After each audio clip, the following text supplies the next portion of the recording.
the Unapologetic Podcast. I love it. I'm loving it. All right, let me get my intro ready. I gotta get my hair ready. Okay. Welcome, ladies and gentlemen, on another great episode of Unapologetic.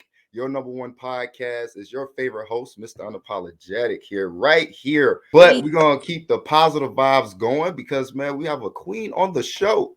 Ladies and gentlemen, man, I don't know how to really give her a proper intro because there's so many hats on the intro. But as far as I take it, she's an excellent person. All the above. This is not only an entrepreneur, a queen, a photographer, a model, a mom, snap. But we're gonna have the queen herself tell it because she has done so many ventures and has so many gems to drop, and she's willing to drop them on the show today. So, ladies and gentlemen, please give a round of applause to the queen, Audie Cloud. Absolutely. Thank you for that. I feel honored. You make somebody feel like, I'm running for the president of the United States. Hey, we gotta think big. You never know. You might be the new Secretary of Defense. We need it. Now. The politics is so exhausting in itself. I'm getting a headache just thinking about it. But listen, man. So, okay, let me take it back. Okay, take us back to how Audie began this road to success. Because, people go through terms and trials and stuff like that, and we don't really see that. But those things in particular help mold the people that we, admire, the leaders and all and the influencers. So what were the things that you dealt with that you can say, this is one of the biggest things in my life, or a few things in my life that I'm proud that I went through, and it made me who I am today? Well, I'm going to start off by giving a shout out to my mother for this, because it all started, which many people know, being on America's Next Top Model. What people don't know is how young I was. I was only 18, at the time, fresh out of high school. You was only 18? I was only 18 years old. I just graduated. I graduated kind of late, born in Atlanta. You got to go to school a little bit later back in the day. Yep, but, you know it. Yeah, so I was on America's Next Top Model. I left home, but my brother had just was killed that same year. So I went at the age of 18 towards the end of the year. And I remember asking to go home. So I didn't get kicked off. I asked Tyra if I could go home. And to be honest with you, I didn't even want to model. I've never wanted to model. What? So that hat, one of the hats that modeling hat. Yeah. I never wanted to do that. I got into modeling for my family, and people, were so adamant, like, you should do it. You got the look and this and this and that. But I didn't want to model. Wow. I did not want to model. But like I said, I wanted to give a shout out to my mom, because she was one of the people that taught me that sometimes you can be naturally gifted at something. It's not necessarily the thing that you want to do, but it can introduce you to your actual calling, which is photography. But I didn't start photography until way later, right? Yeah. But I had shared a post, like, I think this was back in like 2014, and I was like, "Oh, I should get into photography one day." And I look back on it, and now I started doing it like actively last year. So, Yep, actively doing it last year. So it all started with that, honestly. And as far as the hats of, being a mom and everything else, listen, I'm a model / photographer / a mother / I'm a field adjuster, property for Liberty Mutual. Like, wow. See, that's new. Yeah, I didn't know that. It's so random. Like, I don't. Dang. I get into Liberty so Mutual? much stuff. I just saw your commercial 2 seconds ago. When people find out, they seen that Liberty. Shut up. So that is so funny, man. That's crazy. That's how it all started. So how do you balance all of this mentally? Because I know after a while, for me, having the the hats that I have, man, I have to sit back and get a glass of wine and man, so for you to be as successful as you have been in all these different ventures, how do you manage that mentally? Well, honestly, unapologetically, right? Since we on the show, counseling. Honestly, I remember I had reached a breaking period for sure. This was probably a little bit after I had my son. You know, a lot of women, people don't know about postpartum, but it's so real. You don't realize until you in it. But I almost committed suicide. Like it was too much. Hurt. Yeah, believe me, it hurt, and I was at that point. You know, like I was a new mom. I was a wife at the time. I was a working mom at that. I was still trying to figure out what I wanted to do in life because I was working at the post office. Another hat. I'm not putting that hat back on though. But yeah, I just reached a breaking point where I was just like, I don't want to be here no more. I don't know what I'm doing. This is not working. So I got introduced to therapy through a friend of mine at the time. And you know, therapy in the Black community is so taboo. Like we don't talk about our issues with nobody. Like you sweep that underneath the rug, especially as a Black woman, you got to keep pushing. You got to be strong. You don't got no time for that. So I had to do it, you know what I mean? Because it was either that or just go down this destructive path that I was going down. So I got introduced to therapy. It took me, that was trial and error. The first person that I went to, she was super old. Like, I'm talking slavery, like 96, ma'am. You a mess. No, seriously. I went through a couple of therapists, and then I found one that finally stuck. And like, I just, you know, actively therapy, yoga was helping me a lot. I started doing meditation. Again, things that are so taboo in the Black community, but it's like if you ever go to a doctor and you tell them that you're stressed, like I did, the first thing I did was I told my doctor. I told my family doctor, I'm like, you know, I'm depressed. First thing they did, put me on antidepressant. First thing, like no other questions asked. I mean, they asked a couple of screaming questions, but after that, it was like, all right, we're gonna put you on this, and take 2 a day.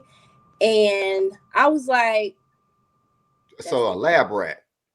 A lab rat, exactly. Oh no. Big pharma, right? They gotta That's crazy. You know, so you know, it started with that. So therapy, also too, my support system so A1, like it's so solid to get people in your corner that genuinely root for you and push for you. It's priceless. Like my mom, my sisters, like, you know, my god brothers and sisters, you, like everybody who reminded me. I didn't even know what I was going through at the time, but just them, you know, random messages. Oh, I love you, sis. How you doing? You all right? Like, how's it going?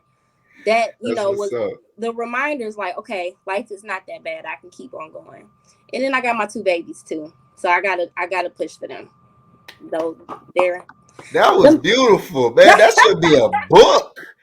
I'm so into right now. Sure, I'm watching. I should write a book. That's another hat that's gonna come at a later time because I was like, I do need to write a book. Yes, but I will buy that one.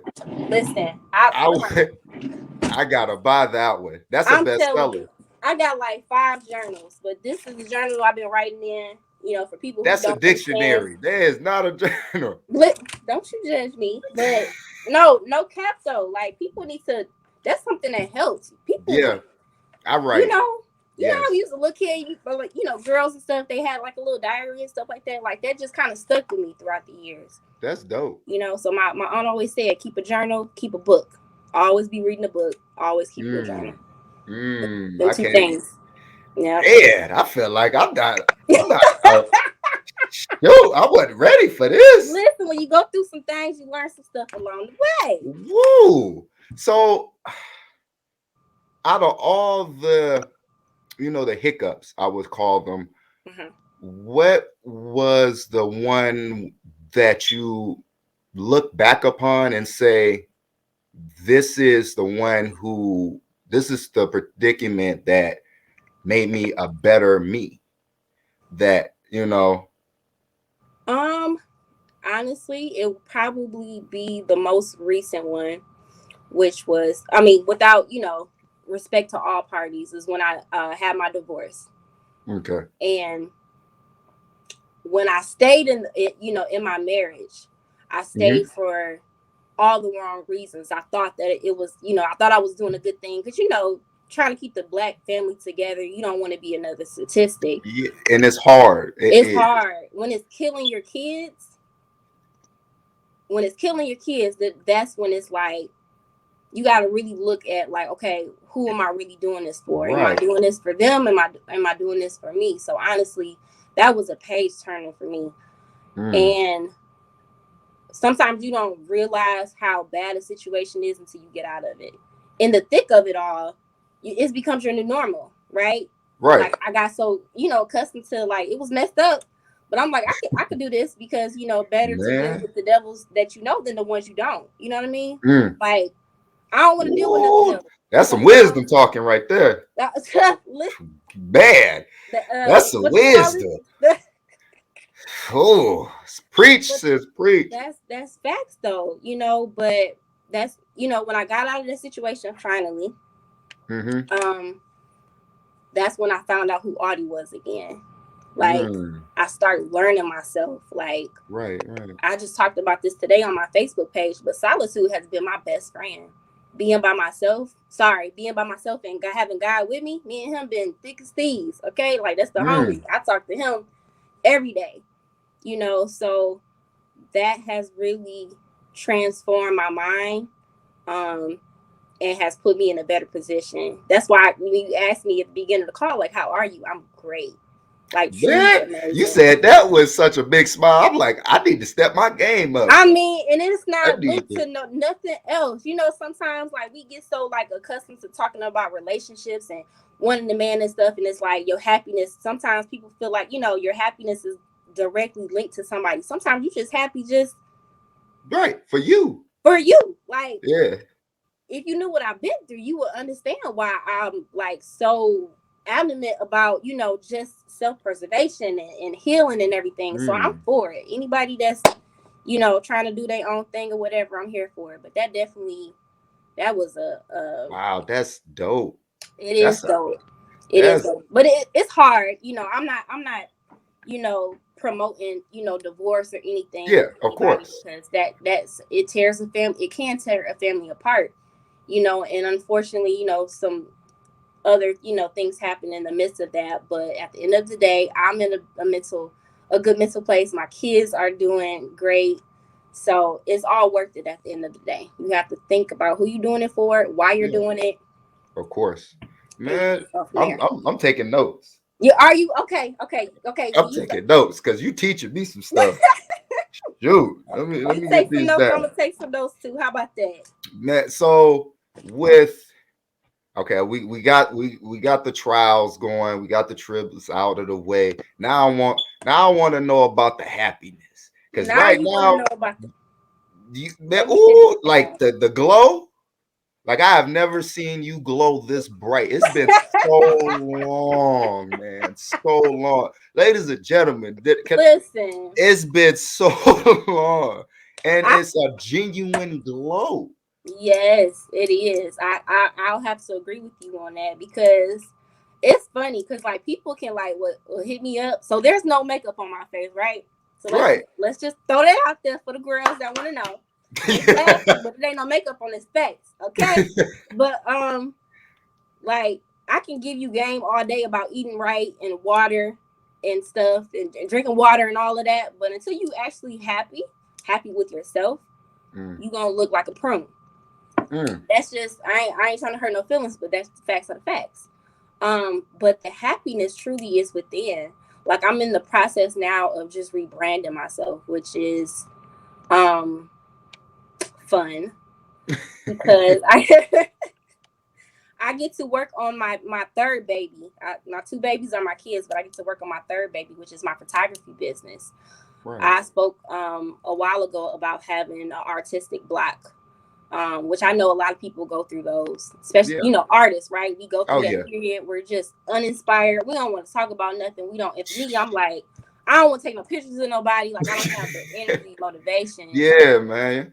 So you just kind of have to get yourself out of that. How you get yourself out of it is that you just kind of go back into things that make you happy, things that you love to do. Like for me, I love nature. I like being outside. Right. It's cold right now, but we ain't got no snow here. So I'm bundle up. I'm going to take my camera with me wherever I go. I get inspired by just seeing people out. Like anything is like exciting to me. Like how I knew photography was for me when I looked at a picture for the first time and I actually cried. It's so embarrassing. But that's when I knew. Like it's that not embarrassing. Reason, I wouldn't think it's embarrassing. It's embarrassing when you out and you see a picture somewhere, you not at the crib. You out in the public with this and you crying looking at the picture and people are like, the hell is wrong with this girl? But it's like, that's how I knew what I wanted to do. When you find your purpose in life, there's nothing more fulfilling than that. People go years trying to find their purpose. Years. Lifetime. Yeah. I don't know what famous person said this, but they said don't no stone left unturned. I'm turning all these things over. The boulders too. That's what I'm saying. You thinking I got a lot of hats now? Wait till I get to 45. Them stones gonna keep on turning. So you just always have to be in this process of reinventing yourself, right? You have to want to grow. You have to want to learn. Like people get so stuck in doing the same stuff every single day. And thinking back to your modeling times when you was around Tyra Banks, and supposed people like, wow, Tyra Banks, which she is a beautiful Black woman that's done her thing in history, man. She has done a lot of great things. Oh yeah. But for most people that don't experience that, how was that for you? Well, to be honest with you, and this is no surprise now, right? Now that we've gotten into, social media norms and Instagram where people are being, a little bit more exposed. I chuckle at it now. It's really funny. But even that experience, when I first met Tyra, now, of course, as an 18-year-old, I'm excited, right? Like, I'm like, oh, a celebrity, somebody that I look up to. She's beautiful. She has all this, going for her. But Tyra is actually not as personal as people would expect her to be. She's actually kind of cold and standoffish. That doesn't take away, from her career. Like you said, she's done a whole lot. Yeah. But I was expecting, as that 18-year-old that was, leaving home or left home, I was expecting for her to be a little bit more, relatable. Right. Okay. Right. Which is funny because, like, on the show, she called me, like, the first picture that I took, she was like, you look so much like me in this picture. She said, you like the homie next door. And I am, but you're not. So